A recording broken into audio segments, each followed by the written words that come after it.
Olá! O que é a igreja?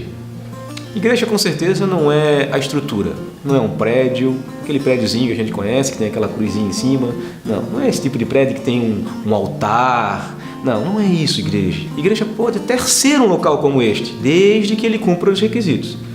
Igreja, propriamente dito, igreja é reunião de pessoas. Igreja são pessoas que se envolvem, que comungam, que estão juntas por causa de Jesus Cristo. Isso é igreja. Um grupo de pessoas que creem em Jesus e se reúnem para servir a Deus e uns aos outros, de acordo com os ensinamentos do próprio Jesus. Jesus disse: "Um novo mandamento lhes dou, amem-se uns aos outros como eu os amei. Vocês devem amar-se uns aos outros. Com isso, todos saberão que vocês são meus discípulos, se vocês se amarem uns aos outros."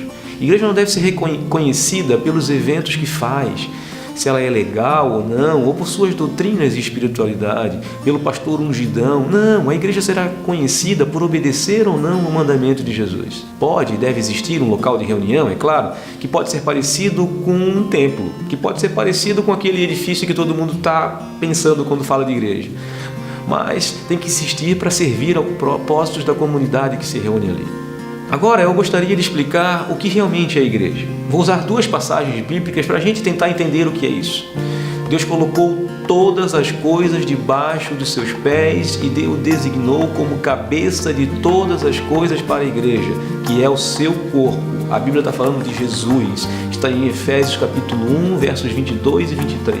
Outra passagem diz assim: "Ora, vocês são o corpo de Cristo e cada um de vocês individualmente é membro desse corpo." 1 Coríntios capítulo 12, versículo 27. Portanto, eu não consigo ser igreja sozinho, por exemplo. Somente eu e Cristo, eu não sou igreja. Posso ser salvo, posso ser lavado e remido no sangue de Jesus, posso passar pela experiência do novo nascimento, posso orar, ler a palavra e manter relacionamento com Ele, mas eu não posso ser igreja sozinho, porque para ser igreja eu preciso estar unido com os meus irmãos em Cristo. Como entender passagens como orar uns pelos outros, servir uns aos outros, cuidar uns dos outros, considerar o outro superior a si mesmo, ou até amai-vos uns aos outros como eu vos amei, sem congregar.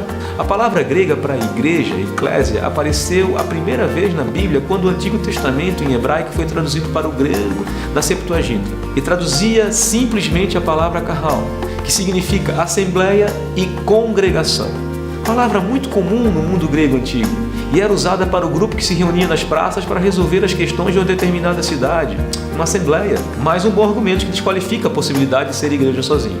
Sim, você não precisa da igreja para prestar teu culto pessoal, para louvar, para adorar, para orar, ouvir a palavra, estas coisas, mesmo porque apesar de você não ser igreja, você é templo. Então isso tudo pode ser feito individualmente.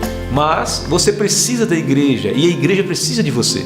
Talvez você já é cristão e esteja frustrado com a instituição, com as lideranças, com as pessoas. E sim, eu concordo com você. Tem muita instituição que não tem a característica de igreja. Independente de tudo isto, você precisa congregar, pois esta é a vontade de Deus para a tua vida.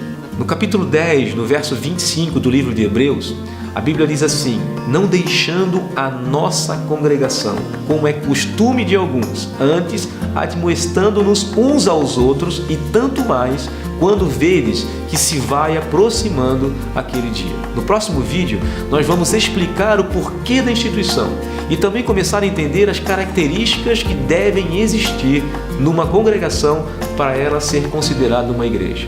Um abraço e que Deus nos abençoe.